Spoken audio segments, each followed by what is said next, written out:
Hello दोस्तों, मेरा नाम है शिवा और आप देख रहे हैं रिवाइज रूम। चलिए आज के इस सेशन में शुरू करते हैं। आज हम लोग हिंदी के कुछ क्वेश्चन को करने वाले हैं जो कि प्रीवियस ईयर के आए हुए हैं, जो कि आपको यूपी के किसी भी एग्ज़ाम में बैठने के लिए आपको एक स्टेप आगे ले जाएंगे, क्योंकि ये सारे क्वेश्चन यूपी के जितने भी रिलेटेड कहे कि एग्ज़ाम है, ठीक है, उनको क्या करेगा, कवर करेगा। तो जो प्रीवियस ईयर में क्वेश्चन पूछे गए वो हम लोग यहाँ पे डिस्कस करेंगे। तो शुरू करते हैं। तो यहाँ पे पहला क्वेश्चन देखते हैं। पहला क्वेश्चन दिया गया है, दिए गए विकल्पों में से बादल का समानार्थी शब्द कौन सा है। ठीक है, तो आपसे क्या पूछा है कि समानार्थी का मतलब जो समानार्थी देता हो।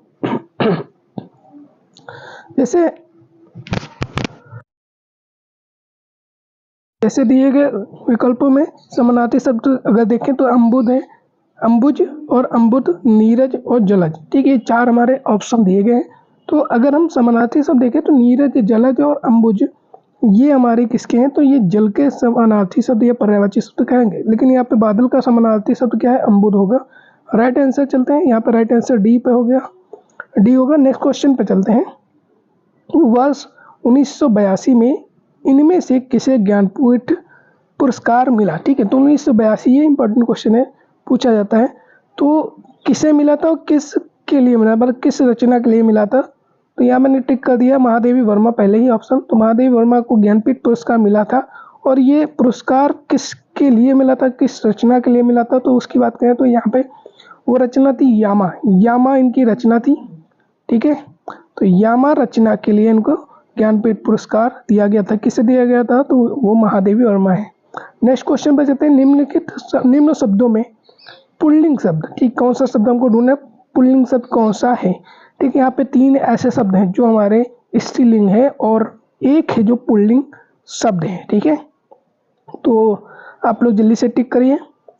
तो अगर हम यहाँ पे चार ऑप्शन देखें तो जाति है, विधि है, राशि है और शशि है। तो शशि जैसे कि जानते हैं ये क्या है, हमारा स्त्रीलिंग शब्द है। फिर विधि, तो विधि द्वारा किया गया है, विधि द्वारा बताई गई है। ठीक है, तो विधि द्वारा बताई गई है, तो यहाँ पे स्त्रीलिंग ही शब्द आता है, ये पुल्लिंग नहीं होगा। राशि भी क्या है, स्त्रीलिंग शब्द है। जाति यहाँ पे पुल्लिंग शब्द है। राइट आंसर हमारा ए हो जाएगा, जाति हमारा स्त्रीलिंग शब्द है, नहीं है, पुल्लिंग शब्द है। ठीक है, अचानक घबरा जाना, यहाँ पे मुहावरा दिया गया है। निम्नलिखित में से उचित मुहावरा कौन सा है, इसका अर्थ दिया हुआ है। ठीक है, मुहावरा आपको पता करना है। अचानक घबरा जाना का मतलब क्या होगा, हक्का बक्का रह जाना, हाथों के तोते उड़ना, भीगी बिल्ली बनना, या फिर अपने पाँव पर कुल्हाड़ी मारना। तो यहाँ पर जल्दी से बताएंगे। तो अगर हम इसके अर्थ को समझे कि अचानक घबरा जाना, अचानक कब घबरा जाएगा। ठीक है, यहाँ पे आपको दो ऑप्शन मिल सकते हैं, जैसे एक हो गया हक्का बक्का रह जाना, हाथों के तोते उड़ना, बिल्ली भीगी बनना या पाँव के कुल्हाड़ी मारना, मतलब स्वयं को हानि पहुंचाना। ठीक है, बिल्ली बनना का मतलब होता है कि डरना, ठीक, किसी से डर जाना। अगर यहाँ पे देखें हाथों के तोते उड़ना और हक्का बक्का रह जाना, वो सिमिलर लग रहा है। ठीक है, तो कुछ जल्दी में अगर आप करेंगे तो ए वाला ऑप्शन, बहुत सारे बच्चे ऐसे क्वेश्चनों में गलती करते हैं। तो इनको समझना होता है कि क्या रहा है कि अचानक घबरा जाना। ठीक है, हक्का बक्का रह जाना, होश उड़ जाना, वो अलग होता है। ठीक है, हाथों के तोते उड़ना, घबरा जाना, ये इसका राइट आंसर हो जाएगा बी। तो राइट आंसर क्या हो जाएगा, अचानक घबरा जाना, हाथों के तोते उड़ना। ठीक है, हक्का बक्का रह जाना मतलब अचंभित रह जाना। ठीक, ये हो गया। ठीक, अचानक से डर गए। ठीक है, और घबरा जाना, हाथ के तोते उड़ना, वो अलग बात हो जाएगी। ठीक है, नेक्स्ट क्वेश्चन पे चलते हैं। मैंने मेरे को सुधा लिया है वाक्य में किस प्रकार की अशुद्धि है। तो यहाँ पे कारक है, सर्वनाम है, लिंग है या वचन है। तो यहाँ पर अगर हम देखें तो यहाँ पर एक अशुद्धि है, क्या, मैंने मेरे को, यहाँ पे पढ़ने में आपको पता चल गया मेरे को, जो मेरे को लिखा है। तो यहाँ पे जो शब्द है इसमें क्या परिवर्तन करना है कि यहाँ पे अगर हम मेरे को हटाकर मुझे, ठीक है, मैंने मुझको सुधा लिया है, मुझ लिख ले, तो यहाँ पे आंसर सही हो जाएगा। तो मुझ किस में आता है, ये चीज़ आती है सर्वनाम में। ठीक है, अब वचन बताना है, तो अगर यहाँ पे देखिए तो वचन क्या है, एक वचन है, क्योंकि है यहाँ पे और है अगर अंक की बिंदी लगा देते तो ये बहुवचन बन जाता है। ठीक है, तो वचन एक वचन है। और कारक की बात करें तो यहाँ पे कारक, यहाँ पे को कारक आया है, और सर्वनाम यहाँ पे आपको पता है मेरे हो जाएगा, जो कि गलत है। यहाँ पे लिंग है, यहाँ पे लिंग पुल्लिंग है। ठीक है, नेक्स्ट क्वेश्चन पे चलते हैं। लोकोक्ति अपने आप में पूरा वाक्य होती है। ठीक है, लोकोक्ति क्या होता है, पूरा वाक्य होती है, जबकि मुहावरा होता है, मुहावरा क्या होता है, वाक्यांश होता है, पूर्ण इकाई होती है, अर्थविशेष होता है या परंपरागत कथन होता है। तो राइट आंसर पे चलेंगे। तो यहाँ पर राइट आंसर हमारा वाक्यांश क्या है, वाक्यांश एक मुहावरा क्या है, मुहावरा एक वाक्यांश है, ठीक है।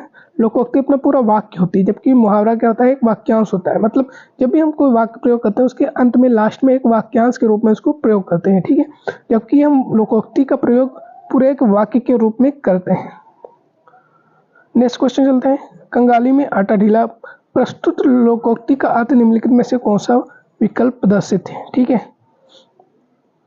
अब देखो, बुरे के साथ रहने से बुराई ही मिलती है। एक तो दोस्त था, दूसरा लग गया, दूसरा और लग गया। मुसीबत और मुसीबत आना, मुसीबत में और मुसीबत आना, गरीब में और गरीबी में और मुसीबत आना। तो यहाँ पे देखिए कंगाली में आटा ढीला, आटा गीला। तो ऐसा कब होता है, जब हमारे पर तो बुरे के साथ बुराई, बुरे के साथ रहने से बुराई ही मिलती है। ये आंसर हमारा गलत हो जाएगा। एक तो दोस्त था और दूसरा और लग गया, मुसीबत में और मुसीबत आना, गरीब में और मुसीबत आना, गरीबी में और मुसीबत नहीं, ये भी ऑप्शन गलत हो जाएगा। अब बच्चे यहाँ पर भी दो, तो दो को कंफर्म कैसे करना है। तो अब कुछ बच्चों को बी भी सही लगेगा, कुछ को सी भी लगेगा। तो कैसे करेक्ट करना है, इसको चीज़ों को समझना है। बहुत सिंपल से, कि कंगाली में आटा गीला, मतलब पहले तो परेशानी थी और फिर और परेशानी बढ़ गई, ठीक है। तो अगर यहाँ पे देखिए, एक तो दोस्त था, दूसरा और लग गया, मतलब दोस्त यहाँ पे किसी एक स्पेसिफिक चीज़ के बारे में है, ठीक है, एक निश्चित चीज़ के बारे में बता रहा दोस्त, ठीक है। जबकि मुसीबत में और मुसीबत, मुसीबत किसी भी प्रकार की हो सकती है। तो राइट आंसर हमारा सी होगा, ना कि हमारा बी, ठीक है। दोस्त था, दूसरा और लग गया, दोस्त के यहाँ पे कोई भी चीज़ हो सकती है, कोई भी मुसीबत हो सकती है, ठीक है। तो राइट आंसर हमारा सी हो जाएगा। नेक्स्ट क्वेश्चन पे चलते हैं। व्याकरण का वह विभाग जिसमें शब्दों के भेद, रूप, बनावट आदि का वर्णन होता है, या क्या कहलाता है। तो हमने लोगों ने पढ़ा हुआ है पहले से ही, आपने भी पढ़ा होगा। इस शब्द व्याकरण का वह विभाग जिसमें शब्दों के भेद, शब्द के भेद, रूप, बनावट आदि का वर्णन होता है, उसे हम शब्द विचार कहते हैं, ठीक है। वर्ण में क्या होता है, वर्णों को लिखने के ढंग को वर्ण विचार कहते हैं। वर्ण के बारे में पढ़ते हैं, वर्ण जो भी है। वाक्य विचार में वाक्यों शब्दों के समूह का जिसका कोई सार्थक अर्थ निकले उसे वाक्य विचार कहते हैं, ठीक है। नेक्स्ट क्वेश्चन पे चलते हैं। नेक्स्ट क्वेश्चन क्या है, जो भाववाचक संज्ञा नहीं है उसका चयन करके रिक्त स्थान भरे। अब इसमें से आपको भाववाचक संज्ञा छांटनी है, ठीक है। तो यहाँ पे हमको पढ़ना है, तो कौन सा है, पहला करुणा है, धन, सुंदरता है, अमीरी है, पढ़ाई है। एक तो भाववाचक संज्ञा हम जो बनाते हैं उसमें हम लोग यूज करते हैं प्रत्यय का, ठीक है। प्रत्यय का प्रयोग करके भी हम लोग भाववाचक संज्ञा बनाते हैं। जैसे यहाँ करुणा, सुंदरता, अमीरी और पढ़ाई। करुणा एक भाव है, ठीक है।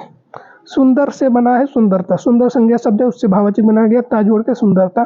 अमीर से बनाया अमीरी, ये भी भाववाचक बन गया। लेकिन पढ़ाई, इसमें आई प्रत्यय तो लगा है, लेकिन पढ़ में आई जोड़ के पढ़ाई बनाया गया, लेकिन ये भाव नहीं है, ये हमारी क्रिया है। ये क्या है, क्रिया, इसीलिए डी ऑप्शन हमारा राइट आंसर हो जाएगा। नेक्स्ट क्वेश्चन पर चलते हैं। चांदनी का समानार्थी शब्द निम्नलिखित में से कौन सा नहीं है। तो समानार्थी शब्द ढूंढना है, निम्नलिखित में कौन सा नहीं है। तो कौन सा नहीं है, बिजली, ज्योत्सना, चमक, रोशनी। रोशनी और चमक और ज्योत्सना तीनों ही हमारे क्या है, चांदनी के ही समानार्थी शब्द हैं। बिजली हमारा नहीं है, बिजली को चपला भी बोलते हैं, तो याद रखिएगा। नीचे दिए गए शब्दों में से सही शब्द पहचानें। अब यहाँ पे आपको शब्द पहचानना है, सही शब्द। त्योहार है, त्योहार है, त्योहार है और त्योहार है, ठीक है। त्योहार होता ही नहीं, त्योहार भी नहीं होता। तो ऑप्शन दो वैसे, त्योहार और त्योहार। तो कई बार आप लोग लिखने में डबल औ की मात्रा लगा देते हैं, जबकि राइट आंसर हमारा सी हो जाएगा, ठीक है। राइट आंसर क्या हो जाएगा, सी हो जाएगा। ए ऑप्शन हमारा गलत हो जाएगा, सी ऑप्शन हमारा क्या होगा, सही होगा। नेक्स्ट क्वेश्चन में चलते हैं। नेक्स्ट है, कनक कनक ते सौगनी, मादकता अधिकाय, व खाए बौराए जग, या पाए बौराए। यहाँ कौन सा अलंकार प्रयोग हुआ है। तो यहाँ ऑप्शन है अनुप्रास, यमक, उपमा, श्लेष। तो यहाँ पर राइट आंसर हमारा हो जाएगा यमक अलंकार हो जाएगा, ठीक है। और जब हमारा एक ही शब्द के कई अर्थ निकले, ठीक है, जैसे यहाँ कनक कनक दो बार प्रयोग किया है और दोनों का अर्थ अलग अलग है, लेकिन एक ही शब्द जब कई बार अलग अलग अर्थ देता है तो वहाँ पर श्लेष अलंकार होता है। अनुप्रास में एक ही वर्ड की आवृत्ति बार बार होती है, ठीक है। नेक्स्ट क्वेश्चन पे चलते हैं। यह कहानी रोचक है, या विशेषण का कौन सा भेद है। तो विशेषण का यहाँ पे कौन सा भेद है, या कहानी रोचक है। तो यहाँ पे संकेतवाचक, निश्चयवाचक, सर्वनामिक और गुणवाचक। तो जब भी हमारा सर्वनाम विशेषण के रूप में प्रयोग किया जाता है तो वहाँ सर्वनामिक विशेषण होता है। जैसे कहानी यहाँ पे संज्ञा शब्द है, संज्ञा शब्द के आगे जब भी कोई सर्वनाम प्रयोग होगा तो वो होगा सर्वनामिक विशेषण। ठीक है, तो यहाँ पे सी ऑप्शन हो जाएगा सर्वनामिक विशेषण। नेक्स्ट क्वेश्चन पे चलते हैं। नेक्स्ट क्वेश्चन है नीचे दिए गए शब्दों में से कौन सा गुणवाचक का उदाहरण नहीं है। क्वेश्चन ध्यान से पढ़िएगा, गुणवाचक का उदाहरण नहीं है। ठीक है, गुणवाचक का उदाहरण कौन सा नहीं है? ऐतिहासिक है, प्रभावशाली है, पाश्चात्य है, और यहाँ पर डी ऑप्शन है बहुत लंबी रस्सी। तो अगर यहाँ पे गुणवाचक विशेषण के बारे में देख के ध्यान से कि ऐतिहासिक मतलब प्राचीन काल, बहुत पुराना है ना, वो भी क्या गुण बता रहा है। प्रभावशाली, उसका प्रभाव अच्छा पड़ता है, ये भी क्या गुण एक है।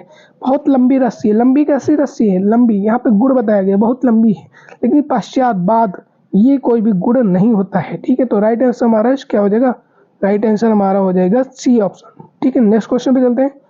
नेक्स्ट क्वेश्चन, निम्नलिखित में से कौन सा विकल्प बहु का बहुवचन दर्शाता है? तो बहु का बहुवचन क्या होता है? बहुएं होता है, बहुजन होता है, बहुएं होता है, या बहुएं। जब भी हमारा बहुवचन बनाते हैं, जैसे यहाँ बहु शब्द का है, तो बहुवचन बनाने के लिए जब ऐसे उ जिसमें लास्ट में वर्ड आता है, तो ये जो बड़ा उ बना है ये हमेशा छोटा उ बन जाता है और यहाँ पे ए जुड़ेगा। ठीक है, कुछ शब्दों में या भी जुड़ता है, वो अलग अलग कंडीशन होती है। तो फिलहाल यहाँ पे बड़ा उ है तो यहाँ पे छोटा उ रहेगा और ए जुड़ेगा, तो बहुएं, डी ऑप्शन हमारा राइट हो जाएगा। नेक्स्ट क्वेश्चन पे चलते हैं। कादम्बरी किस लेखक की रचना है? तो कल ये क्वेश्चन मैंने अटेम्प्ट किया था और आप लोगों को याद करने का तरीका भी बताया था कि कादम्बरी, कदम्ब के फूल को किसके द्वारा तोड़ा गया या किसके द्वारा उससे भेदा गया? तो किसके द्वारा हम भेज सकते हैं? कदम्ब का बाण द्वारा। तो बाण से याद रखते हैं, बाण भट्ट। कादम्बरी को किस लेखक की रचना है? तो बाण भट्ट की ये रचना है। नेक्स्ट क्वेश्चन नहीं है, तो आज के लिए इतना ही रखते हैं। तो आई होप ये क्वेश्चन आपको हेल्प करेंगे और प्लीज़ सपोर्ट करें, सब्सक्राइब करें, शेयर करें। तब तक के लिए धन्यवाद, मिलते हैं नेक्स्ट वीडियो में।